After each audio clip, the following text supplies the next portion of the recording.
What's up, everybody? My name is Muhammad Rabiatala, and today I am going to explain the topic of virtual machine for multi-user security practice. I'm here with my group member, that is Muhammad Zulfan Abdullah Ghani. next is Uh, yeah, and I'm Muhammad Tadian Gosan Susilo. And then I'm Faisal Musharraf. And And the I'm last Muhammad one, Kandi Sangai. and then from all of us, we're going to explain about this topic. So let's get started for the first slide. Right. So to start out the presentation, we need to talk about the project objectives and scenario. For the objectives, first we need to build an Ubuntu-based virtual machine, and then to implement multi-user security, and then to apply the principle of least privilege. And then we have to think about the scenario, which is our goal, which is to secure a confidential project folder. And for the admin to full system control, the staff can access shared resources, and for the guests to have restricted from sensitive data. All right, next one And is next, we have understanding the environment. So, what is a virtual machine? A virtual machine is a simulated computer system that runs on top of physical hardware. Why use it for security? Is create a sandbox environment. If you break the system or get infected by malware, the main computer remains safe. Then multi-user operating system. So it allows multiple users to access the computer simultaneously or sequentially. And then the last one, each user has their own workspace and security rights. thank you, Zufan. Next is for and the next Faisal. one, I want to explain the core security mechanisms. So here we have the image of a Linux file permission structures. The first one, we have a file type. And then the second one, there is the owner or user. The owner can read, write, and execute. And then we have a group that can read and execute. And then the others is have no permissions. So users and group. User is a specific identity. All right. And a group is a collection of user with shared access. Okay, next. Okay, Okay, thank you, Faisal. So now I'll explain about the principle of least privilege. Okay, the giving user only the access the right essential to perform that work and nothing more. The benefit of it minimize the attack surface if an account is compromised. So the application in this project, staff can only read, write project files, cannot change system settings. And then the last one is guest. It has zero access to project files. Thank you. all right. That's all for our explanation. So thank you. Now we are going to do the demonstration. Before we jump right into it, we must first download the what we call is Ubuntu ISO file, as we can see here. Now, an Ubuntu ISO file is really important. Why is that? So basically, an ISO file is like a DVD or like CD. It preserves a full structure and data and often uses for software or operating system distribution. So that's why it's important for us to download the Ubuntu ISO file first. Now, since I've already downloaded it, we can now open our virtual box. Now, as we can see here, my virtual box is currently empty. Now, our objective is trying to download the Ubuntu in our virtual box. So to do that, press new, and then let name our virtual machine. Let's name it as Ubuntu Group 4. Now we click next. And then the memory. Okay, I'm going to use the recommendation for most operating system, especially for Linux and Ubuntu. The recommendation will be 4 GB. And meanwhile, for the number of the CPUs is only 2 CPUs. And then the disk size, let it be to be 25 GB. I think that's more than enough, but that's fine. So let's just pick next. Looks fine. Then finish. Now, this is the backbone of our virtual machine.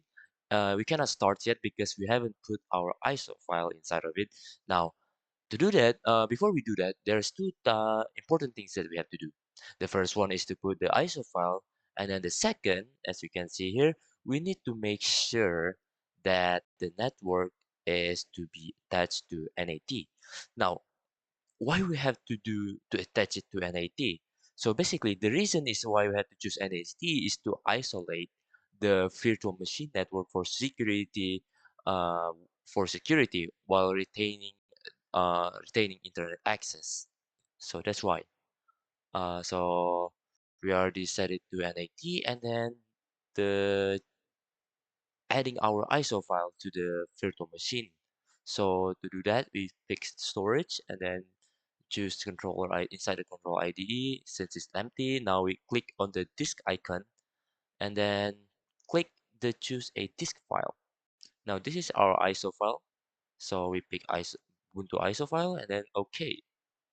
Now basically we are done making our Ubuntu virtual machine, but we haven't installed it. So to install, let's just press start first. Now this might take a while, so I'm going to speed up this video or I'm just gonna like cut it. So begin.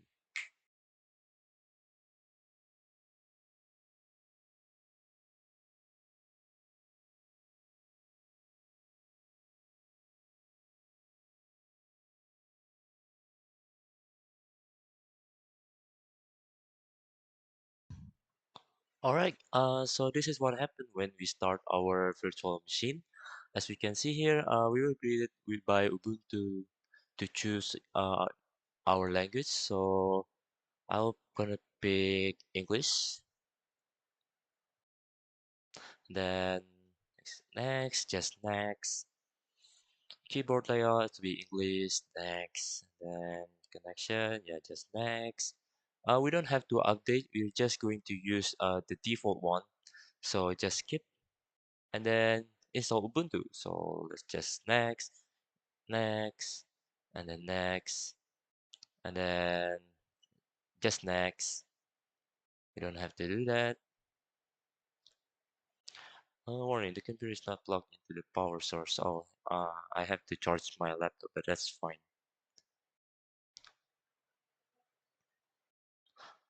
So how do you want to install Ubuntu? We gotta choose the default one, that is erase disk and install Ubuntu.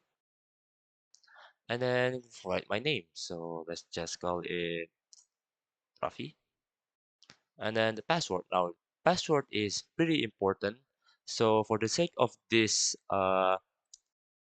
studies, since I'm not gonna use Ubuntu that often, it's just for my study case. So I would just pick an easy password.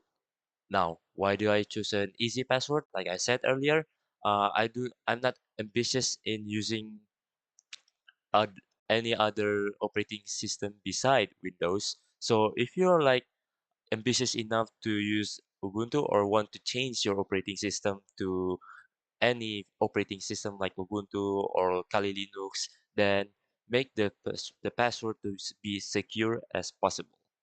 Now, again, for the sake of this tutorial, I think, or for the sake of this study, I'm just gonna pick an easy password. Okay, and then next to Corta. Okay, just next, and then install. Yep, now it's installing. Now this is going to be the longest part, which is the installing. So this video might be too long if it didn't like speed up. So I think I'm gonna speed up right now, or just cut it. Now that we have finished installing our Ubuntu in our virtual machine, now we are told to restart to our operating system. So we restart now. Okay, now all we have to do is to wait. Alright, now here is our Ubuntu. So first we log in first and insert our password. Uh, Now here it is. Welcome to Ubuntu. Well, thank you. And next, and then Ubuntu Pro, we just press skip. Then just, I don't want to share my data, so let's just choose the second option. And then skip, and then finish. And here we go. Here is our Ubuntu now. it's just that simple on how installing our Ubuntu. First, let's just open the terminal. Let's see if everything works fine. Um, yeah, my is Rafi. Okay, I think this is how I think we are finished installing our Ubuntu. So So for the first steps, we're gonna create user account. And before that, we need to open our terminal.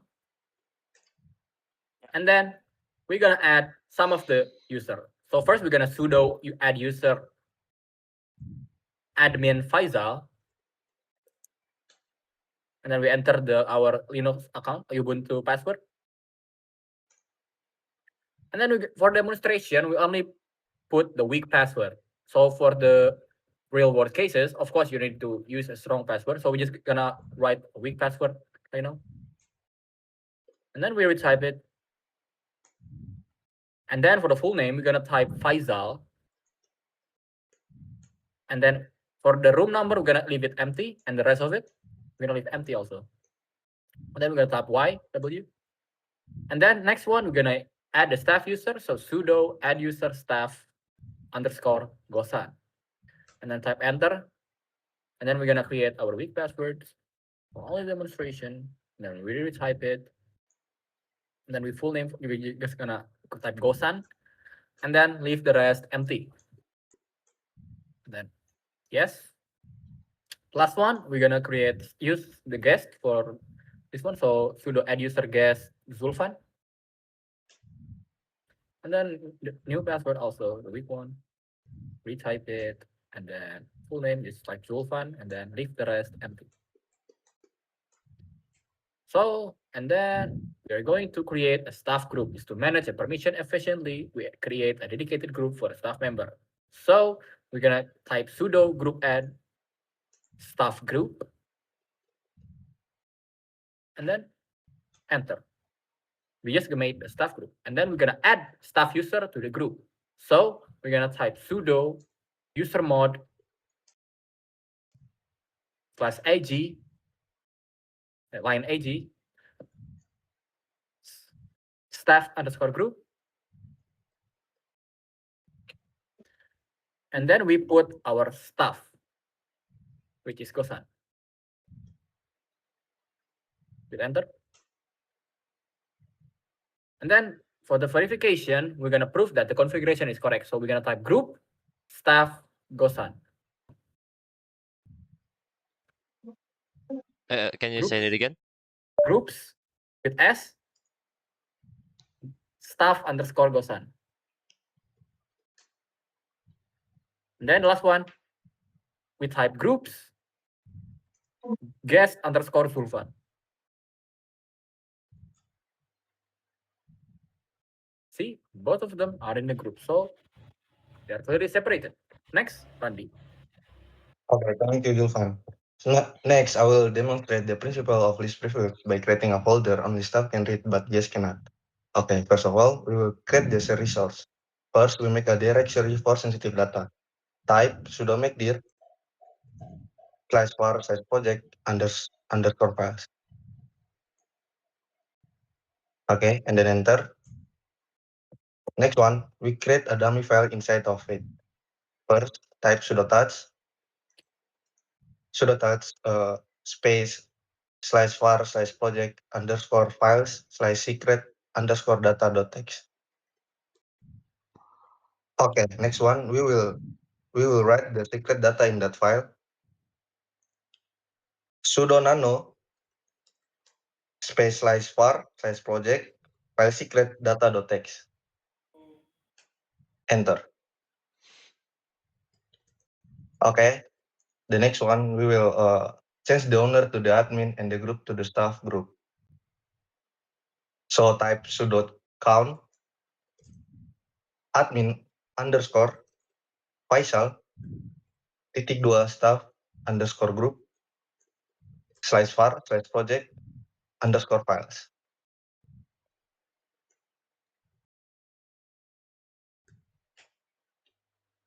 Okay. The third step, we will set the permission. So schema sudo cmod space 750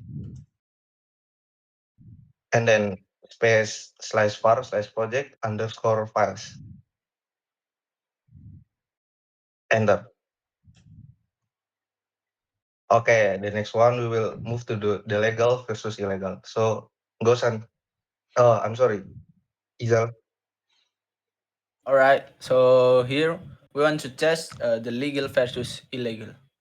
So the goal here is to visually prove that your security is working. First one, we want to switch to the staff user. First type su space minus staff underscore gosan. And then after that, input the password. After input the password, we want to try to enter the folder. All right. First, type cd space slash var slash projects underscore files, and then enter. And then type ls, and then enter. And then after this, we type cat space secret underscore data dot txt. All right, then enter. So as you can see, the Gosan here is part of the staff group, so the access will granted. All right. So next one, we want to test the illegal access or guest. First, we must switch to the guest user. First type su minus guest Zulfan. All right, and then enter. And then we input the password here. After input the password, we want to try to enter the folder, right?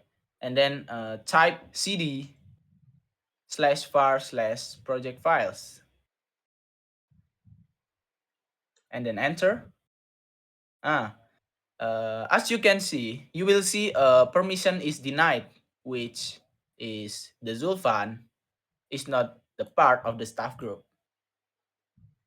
So we can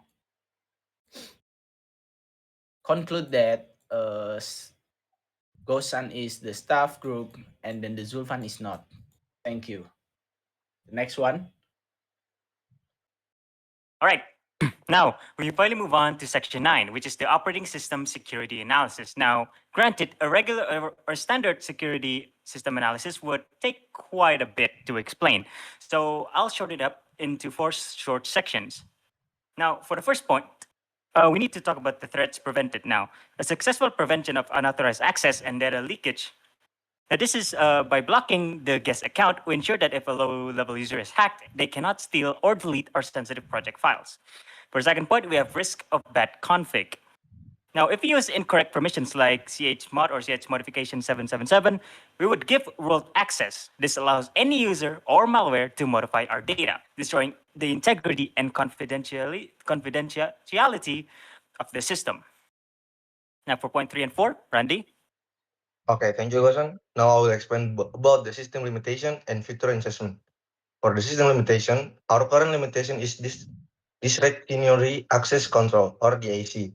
It is rigid because the file owner has total control. If the admin account is compromised, the attacker can bypass all the rules. The fourth one and the last one is feature assessment. To fix this, we should add ACLS access control list for finer control. Rest recommend using sudo police and enable audit log to track suspicious activity. Thank you. All right. Now, with all of that said and done, we finally move on to the final section, which is section 10, the conclusion and the closing. Now, let me lead the conclusion for a bit, and I'll make it into 3 points. The first point, we have the learning conclusion. In conclusion, we proved that securing an OS doesn't require complex tools, but by correctly structuring users, groups, and permissions, we establish a strong first line of defense against unauthorized access. Since, this is just a simple little security. It's nothing too complicated, but even the most baseline of security is, of course, important. And remember, this is also relevant to the real world. This skill is the backbone of professional IT. Whether managing local servers or cloud environments like AWS, the core rule is the same. Always apply the principle of least privilege to protect data. And then finally, we have reflection. We learned that system administration requires precision. One wrong command can leave a system vulnerable. But through teamwork, we successfully built and verified a secure environment. Thank you. We are from group what exactly? Four. Group 4. Group 4. My name is Gosan, and from the rest of my team, we say thank you and we apologize if there are any mistakes. Goodbye. Bye. Bye.